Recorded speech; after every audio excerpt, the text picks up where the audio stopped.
महर्षि वशिष्ठ के आश्रम में एक दिव्य वातावरण था। ऋषि मुनि वहाँ वेदों और उपनिषदों का अध्ययन करते थे। यह आश्रम हिमालय की तलहटी में स्थित था, जहाँ प्रकृति अपने पूर्ण सौंदर्य में थी। उसी आश्रम में एक युवक जिसका नाम अनिरुद्ध था, अपनी शिक्षा ग्रहण कर रहा था।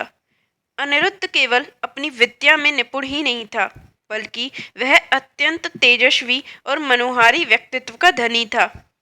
उसकी आंखों में जिज्ञासा और मन में जीवन के गूढ़ रहस्यों को समझने की तीव्र इच्छा थी। एक दिन जब अनिरुद्ध नदी के किनारे ध्यानमग्न था, तभी वहां एक युवती मधुलिका प्रकट हुई। मधुलिका एक साधारण गांव की कन्या थी, लेकिन उसकी सुंदरता में एक अद्भुत आकर्षण था। उसकी आंखों में प्रेम और करुणा की झलक थी। वह नदी के पास फूल चुनने आई थी और अनिरुद्ध को देखकर ठिठक गई। दोनों की नजरें मिली और मानो समय ठहर गया। अनिरुद्ध ने मधुलिका से पूछा, तुम कौन हो और यहाँ क्यों आई हो? मधुलिका ने मुस्कुराते हुए उत्तर दिया, मैं मधुलिका हूँ, पास के गांव से फूल चुनने आई हूँ। आप कौन हैं जो यहाँ ध्यान कर रहे हैं? मैं अनिरुद्ध हूँ, महर्षि वशिष्ठ के आश्रम में अध्ययन करता हूँ, उसने विनम्रता से उत्तर दिया। यह पहली मुलाकात थी, लेकिन दोनों के हृदय में प्रेम का अंकुर फूट चुका था। धीरे धीरे उनकी मुलाकातें बढ़ने लगी। अनिरुद्ध और मधुलिका का प्रेम पवित्र था, लेकिन उनके मन में एक सवाल हमेशा उठता था, क्या उनका यह प्रेम धर्म के अनुसार है?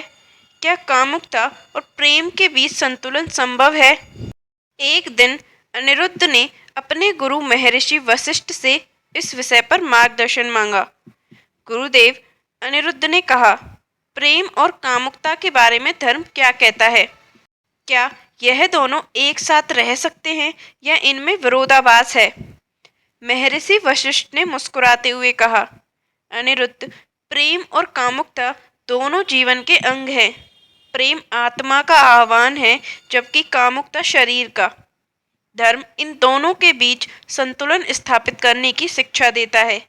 यदि कामुकता पर संयम रखा जाए और इसे मर्यादा में रखा जाए तो यह प्रेम का आधार बन सकती है, लेकिन यदि वह वासनात्मक और स्वार्थपूर्ण हो जाए तो यह अधर्म का मार्ग बन जाती है।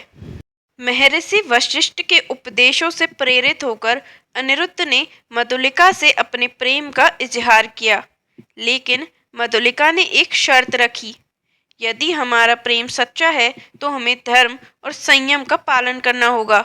मुझे विश्वास है कि हमारा प्रेम दिव्य है, लेकिन इसे प्रमाणित करने के लिए हमें अग्नि परीक्षा से गुजरना होगा, मधुलिका ने कहा। अनिरुद्ध ने उसकी बात मान ली। दोनों ने यह निश्चय किया कि वे अगले 3 महीने तक एक दूसरे से दूर रहेंगे और अपनी भावनाओं को समझने का प्रयास करेंगे। यह उनके प्रेम की परीक्षा थी। अनिरुद्ध ने उन 3 महीनों का समय ध्यान, साधना और वेदों के अध्ययन में बिताया। उसने सीखा कि सच्चा प्रेम आत्मा की पवित्रता में है, न कि केवल शारीरिक आकर्षण में। उसने मधुलिका के प्रति अपने प्रेम को एक नई दृष्टि से देखा, एक ऐसी भावना जो आत्मा से जुड़ी हुई थी। उधर मधुलिका ने भी अपने प्रेम को समझने की कोशिश की। उसने सीखा कि प्रेम में त्याग और धैर्य का महत्व है। उसने महसूस किया कि सच्चे प्रेम में कामुकता भी एक प्राकृतिक तत्व है, लेकिन इसे धर्म और मर्यादा में रखना ही इसका सही रूप है। 3 महीने बाद अनिरुद्ध और मधुलिका नदी के किनारे मिले। दोनों की आंखों में एक नई चमक थी। अनिरुद्ध, मधुलिका ने कहा, हमारा प्रेम केवल शारीरिक नहीं है, यह आत्मा का मिलन है। हमें इसे धर्म के मार्ग पर चलाना होगा। अनिरुद्ध ने सहमति जताई। उन्होंने महर्षि वशिष्ठ के पास जाकर आशीर्वाद मांगा। महर्षि ने उन्हें आशीर्वाद देते हुए कहा कि तुम दोनों का प्रेम अब दिव्यता को प्राप्त हो चुका है। इसे सदा धर्म और मर्यादा में रखना। तुम्हारा प्रेम संसार के लिए एक उदाहरण बनेगा। राधा और कृष्ण की कथा जो प्रेम का सबसे बड़ा उदाहरण है। उनका प्रेम किसी एक शरीर या व्यक्ति से नहीं बल्कि आत्मा और परमात्मा का मिलन था।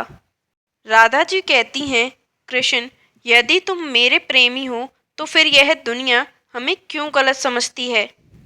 कृष्ण जी मुस्कुराते हुए कहते हैं, राधे, प्रेम कोई बंधन नहीं, यह स्वतंत्रता है।